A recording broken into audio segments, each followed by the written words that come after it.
రత్నాలు ఎన్నో ఉంటాయి, కానీ నాణ్యమైన రత్నం అతి తక్కువ ధరకే లభించే ఏకైక సంస్థ 6JBR. సౌత్ ఇండియాలోనే ద బెస్ట్ 6JBR. మనకు అనేక రకమైనటువంటి దేవీ దేవతలు, అనేక ఫ్రీడమ్ ఎక్కువ ఉంది మనకు. ఇవి ఇన్ఫ్యాక్ట్ వాటిని మతాలు అంటారు. ఇందాక మీరు అడిగిన దానికి ఒక బోల్డ్ స్టేట్మెంట్ ఏంటంటే హిందూయిజం అసలు మతమే కాదు. సార్ ఒకసారి మళ్ళీ చెప్పండి. హిందూయిజం మతము కాదు. ఇంకొకసారి చెప్పండి. హిందూయిజము హిందుత్వ అనేటువంటిది మతము కాదు. మీరు అది ఇజం కాదు. స్వేచ్ఛతోటే ఉండి మాట్లాడుతున్నారు, బాధ్యతతో స్వేచ్ఛతో మాట్లాడుతున్నారు. ఇంకొకసారి ఎందువల్ల అంటే చెప్తాను. హిందూ అనేటువంటిది మతం కాదు, హిందూయిజము హిందుత్వ అని చెప్తున్నటువంటిది అసలు రిలీజియన్ మతం కాదు. మతం అనేటువంటిది ఒక అభిమతం, ఒపీనియన్. అభిమతం నుంచే మనకు మతం ఒక ఒపీనియన్ అనమాట, ఒక పంథ, ఒక ఇది. అయితే సనాతన ధర్మం అనేటువంటిది మంది. సనాతన ధర్మానికి హిందూ మతానికి తేడా ఎందుకు కాదంటే మనకు త్రిమతాచారులని ముగ్గురు ఉన్నారు. 3 మతాలని వాళ్ళు. అది ఇప్పుడు మీరు అడుగుతున్న జిఆర్ గారి గురించి చెప్పారు. జిఆర్ అనేటువంటి ఆయన ఇప్పుడు ఒక క్లాన్కి, ఒక దాంట్లో కూడా శ్రీ వైష్ణవులని వైఖానసులని ఉన్నారు, 2 సెక్టులు. ఈ సెక్ట్ల వల్ల మనలోనే ఇన్ని సెక్టులు ఉన్నాయని అనుకుంటాం మనం, వస్తాం దానికి కూడా. కానీ చూసినట్లయితే ముస్లింలో 72 ఫిర్కీలు ఉన్నాయి. వాళ్ళకి మనకంటే ఎక్కువ తెగలు ఉన్నాయి వాళ్ళకి. కానీ పైకి కనిపించేటువంటివి సున్నీలు, శిష్యాలు, దేవబందీలు, ఇంకా ఇంకోళ్ళు, అట్లా 4 ఇస్లామియాలు అలాంటివి కనపడతాయి మనకు. కానీ ఇంకా 72 తెగలు ఉన్నాయి వాళ్ళలో మత భేదాలు ఉన్నాయి. అలాగే క్రిస్టియన్స్లో కొన్ని వందల సెక్టులు ఉన్నాయి. ఈవెన్ ది సోకాల్డ్ నాగరికత చెందినటువంటి అమెరికాలో కూడా ఒక చర్చి వాడు ఇంకో చర్చికి వెళ్ళడు, చంపుకుంటారు. వాళ్ళు కొట్టుకుని, హిందువులు ముస్లిమ్స్ కొన్ని వేల సంవత్సరాలు కొట్టుకున్నారు. క్రూసేడ్లని జరిగినాయి, wars, 100 days war, 1000 days war. ఒకే ఒక్క నాగరికత, ఒకే ఒక్క మతం కానీ ధర్మం కానీ వేరే వాళ్ళ మీద ఎవరి మీద కూడా దండయాత్ర కానీ ఒక పరపీడనం కానీ చేయనటువంటిది ఒక హిందూ వారు, ఒక సనాతన ధర్మము, ఈ దేశము, ఈ భారతదేశం. ఒకప్పుడు విశ్వగురువుగా ఉన్నటువంటిది మళ్ళీ ఇప్పుడు విశ్వగురువు, ఇంకా కూడా విశ్వగురువు అవుతుంది. ఏ విధంగా విశ్వగురువు అంటే మా గురుస్థానం అంటే గురువు జ్ఞానం ఇస్తాడు, దోవ చూపిస్తాడు. అది జరిగింది గతంలో. ఎందుకంటే ఇక్కడి నుంచే అన్ని రకాలైనటువంటి జ్ఞానాలు, విజ్ఞానాలు వెళ్ళినాయి. అది ఒక్కొక్కటే ఇప్పుడు మనకు తెలుస్తోంది, మన ప్రూవ్ అవుతుంది. దాంట్లో భాగంగా ఇది ఊరికనే గర్వసే కహో హమ్ హిందూ హే అంటే సరిపోదు. I'm proud to be Hindu అని చెప్పి you be proud to be Hindu అంటే, నువ్వు ప్రౌడ్గా ఫీల్ అవ్వాలంటే ముందు గర్వం కంటే ముందు you try to be a Hindu, happy to be a Hindu, తర్వాత proud to be a Hindu. మరి ఆ లెక్కన చూసుకుంటే ఇప్పుడున్న రాజకీయ నాయకులు ప్రధానంగా బీజేపీ పార్టీలో హిందుత్వ ఎజెండా కలిగిన వ్యక్తులు మనం ఎక్కువ చూస్తూ ఉంటాం. ఎందుకంటే వాళ్ళు పొద్దున్నేస్తే హిందూ ధర్మ రక్షకుల గురించి, దేశ రక్షణ గురించి మాట్లాడతారు కాబట్టి, అంటే వాళ్ళందరికీ పురాణాలు, ఇతిహాసాలు, వేదాలు ఇవేం తెలియకుండానే మాట్లాడుతున్నారంటారు. అంతే, నా లెక్క ప్రకారము పూర్తి అవగాహన లేకుండానే వాళ్ళు మాట్లాడుతున్నారు. ఎందుకంటే మతం అనేటువంటిది ఒక ఇమోషనల్ ఇష్యూ. ఇప్పుడు చూసినట్లయితే వాళ్ళలో ఇంకా మనకు ప్రస్ఫుటంగా కనబడుతుంది ఇస్లాంలో ఆ మతం అనేటువంటిది ఎంత ఇమోషనల్ ఇష్యూనో.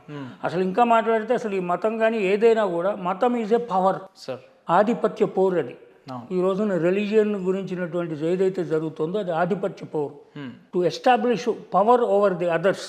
దానివల్లనే ఇవన్నీ జరుగుతున్నాయి. యాక్చువల్లీ మతంతో ప్రాబ్లం కాదు, ఒక దేవుడితో, ఒక కాన్సెప్ట్ ఆఫ్ గాడ్ వాని అల్లాను, యెహోవాను, పరమాత్మను, దాంట్లో అసలు ప్రాబ్లం లేదు. అసలు ఏకం సత్ విప్రా బౌధా వదంతి అంటారు. సత్యం ఒకటే, సత్యం జ్ఞానం అనంతం బ్రహ్మ, నిర్గుణాకార నిరాకార బ్రహ్మ అని మనం నమ్ముతాం, వాళ్ళు నమ్ముతారు. ఈ ఎడారి మతాలు ఏవైతే ఉన్నాయో అబ్రహామిక్ రిలీజియన్స్కి వాళ్ళకి ఒక పుస్తకం, ఒక ప్రవక్త అనేటువంటి ఒక లిమిటేషన్, ఇలాగే చేయాలి అనేటువంటిది ఉంది. మనకు అలా కాదు, మనకు చాలా స్వేచ్ఛ ఉంది. మనలో అసలు దేవీ దేవతలు ఒక స్టేజ్ వరకు, స్వర్గం అనేది ఇంకొక స్టేజ్ వరకు. మనకు పరమ పురుషార్థం మోక్షము, లిబరేషన్. అసలు మనం అందరం కూడా దివ్య స్వరూపులమే. అద్వైతంలోకి వెళ్ళినట్లయితే మనకు బోలేని మహావాక్యాలు ఉన్నాయి. శంకరాచార్యుల వారు మహోన్నతమైనటువంటి వ్యక్తి. ఆయన మనకు ఎంతో విజ్ఞానాన్ని చక్కగా క్లియర్గా క్రోడీకరించి ఇచ్చారు. ఆయన్ని మతాలని స్థాపించారు ఆయన. మనం హిందూ మతం అని చెప్పి ఎవడో సింధు నాగరికత కింద ఉన్నటువంటి ఒక జనజీవనాన్ని హిందూ అని, వాడు సింధుని సాని హాలాగా పలికి హిందూ అని చెప్పి వచ్చిందని చాలామంది మనందరికీ తెలుసు. అదొక పద్ధతి. వేదాల్లో కానీ పురాణాల్లో కానీ హిందూ అనేటువంటి మాట, హిందూ అనేది లేదని, కాదు ఎక్కడో ఉందని ఇంకోళ్ళు ఇలా మాట్లాడేవాళ్ళు ఉన్నారు. అది హిందూ అంటావా, సింధు అంటావా, ఏదైనా మన దగ్గర ఉన్నది సనాతన ధర్మం. అందు గురించి ఇప్పుడు 10-15 ఏళ్ళ నుంచి అందరూ కూడా హిందూ అని చెప్పుకోవడానికి కొంచెం కాంట్రవర్సీగా ఉంది. ఇది హిందుత్వం అంటే కొంచెం ఇబ్బందిగా ఉందని చెప్పి మేము సనాతనం అండి అని చెప్తున్నారు. కానీ సనాతనం చెప్పుకోవటానికి నీకు ధర్మం తెలిసి ఉండాలి. అన్నిటికంటే ధర్మం నువ్వు పాటించాలి. అసలు ధర్మానికి ఇచ్చిన డెఫినేషన్ ఏంటంటే ధారైతే ఇది ధర్మాన్ని నువ్వు ధరించాలి. దాన్ని ఏంటి సార్ సనాతన ధర్మం అంటే ఏంటి?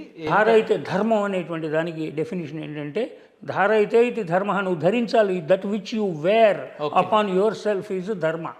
అది నువ్వు దాన్ని ధరించి నీలో ఇంటర్నలైజ్ చేసుకుని నువ్వు దాన్ని పాటించకపోతే అది ధర్మం కాదు, నువ్వు ధార్మికుడి కాదు. కాబట్టి నువ్వు యూ షుడ్ బి. అందుకే సావర్కర్ 100 ఏళ్ల క్రితం అన్నాడు, now there is a need to convert Hindus to be practical Hindus. 100 ఏళ్ల క్రితం అన్నాడు. Hindus to be practical Hindus, okay, to be practical, practicing Hindus, not practical. Okay, ఇప్పుడు హిందువులుగా కన్వర్ట్ చేయాలి ముందు. ఓకే, మనం హిందువులు క్రిస్టియన్గా కన్వర్ట్ అయిపోతున్నారని బాధపడ్డా. చాలా పెద్ద కాంట్రవర్సీ అవుతుంది సార్, పెద్ద లైన్ మాట్లాడు. No problem. హిందువులుగా కన్వర్ట్ చేయాలి ఇవాళ. ఎందుకంటే హిందువులకి హిందుత్వం అంటే ఏమిటో తెలియదు, మర్చిపోయారు. సనాతన ధర్మం అంటే వాస్తవంగా మీరు చెప్తుంటే ఒక లైన్ కరెక్ట్ అనిపిస్తుంది సార్. నిజంగా హిందుత్వం గురించి తెలిసిన హిందువులు ఎవరు కూడా మతం మారడానికి ఇష్టపడరు. ఇప్పుడు చూడండి, మీరు చరిత్రలో చూసుకున్నట్లయితే ది సోకాల్డ్ జ్ఞానం కలిగినటువంటి వాళ్ళు హై క్లాస్ ఏదో ఒకటి కొంచెం విజ్ఞానం కలిగిన వాళ్ళు బ్రాహ్మిన్స్ అని చెప్పుకుంటారు.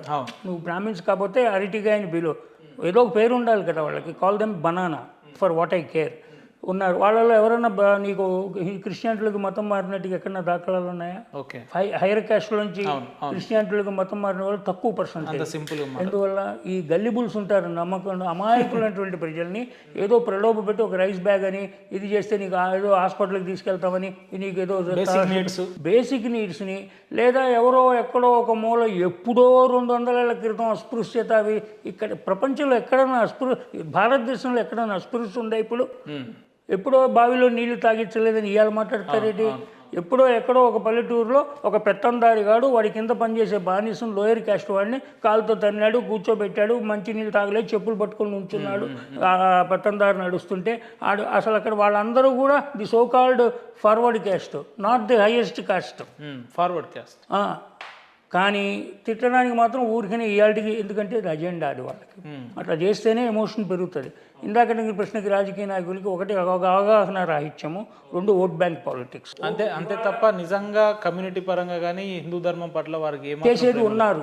అంటే పొలిటికల్గా రాజకీయంగా మనకు కాంట్రవర్సీలో వెళ్ళటం, ఇప్పుడు ఉన్నటువంటి డిస్పెషేషన్, లేదా అంతకు ముందున్న కాంగ్రెస్, ఇప్పుడు ఉన్నటువంటి బీజేపీ దీనికి హిందుత్వానికి నిలబడి ఉందా అంటే మనం చూస్తున్నాం. Relative, everything is relative, కంపారిజనే.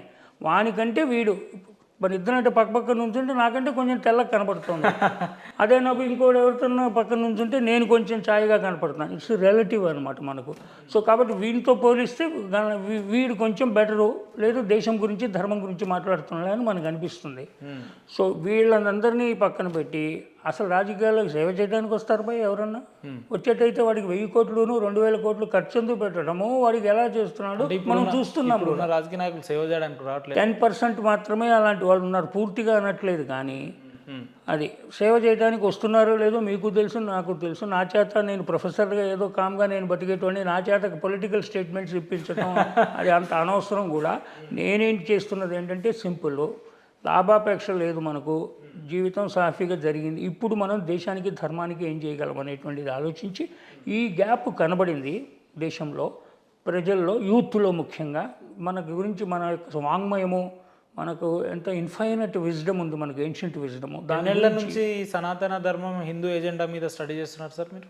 నేను అసలు 30-40 ఏళ్ళ నుంచి చేస్తున్నాను. కానీ ఇప్పుడు వృత్తిరీత్యా నేను విరామం తీసుకుని వాలంటీరీ రిటైర్మెంట్ ఇంకా చాలు అనుకుని, నాకు పిల్లలు లేరు, I'm not blessed with children. So అందు గురించి నేను పిల్లలకి ఏం చేయాలంటే ఆలోచించి ఇది కూర్చుని దీని గురించి రీసెర్చ్ చేసి ఫిల్టర్ చేసి 36 ఛాంబర్స్ అని 36 సబ్జెక్టులుగా దాన్ని సింపుల్గా, అంటే ఏంటంటే ఏది కూడా ఇప్పుడు వీళ్ళందరూ దంచేస్తారు పని అసలు భయపడుతున్నారు కదా పిల్లలు. అందు గురించి ఇప్పుడు వేదాల గురించి ఓన్లీ 1/2 పేజీలో చెప్తానమాట నేను. 1/2 పేజీలో వేదాలు, ఎందుకంటే అంతే చాలు వాళ్ళకి. ఎట్లా సాధ్యం సార్? అంటే వాళ్ళకి అంతే చాలు.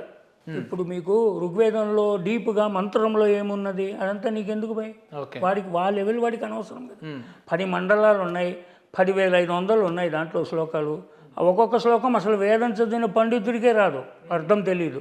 దానికి మళ్ళీ వేదార్థం చదవాలి వాళ్ళు. మొత్తం 18-20 ఏళ్ళు చదివితే కానీ వాడికి కొంత అవగాహన రాదు. మామూలుగా వల్లె వేసి పారాయణ చేసేటువంటి వాళ్ళకి అర్థం తెలియదు చాలామందికి. సార్ ఇప్పుడు మనం కూడా కొన్ని స్తోత్రాలు ఇంట్లో శుక్లాంబరదనం అని లేదా హనుమాన్ చాలీసా అని ఇంకోటి మనం చదువుతూ ఉంటాం ఏదో నోటికి వచ్చినవి భగవంతుని మీద భక్తి ఉంటే. అవును దాంట్లో అర్థాలు తెలియకపోవచ్చు. ఏదో మా నాయన చెప్పిండు మనం మంచిది దేవుడికి ఏదో దండం పెట్టుకుంటాం లేనిది ఇట్ట అంటూ ఉంటాం. దానికి ఏమి అర్థం తెలియదు ఊరికి అని అంటూ ఉంటాం. అవును ఇలాంటివన్నీ పిచ్చి వేషాలు వేస్తూ ఉంటాం మనకు తెలియక.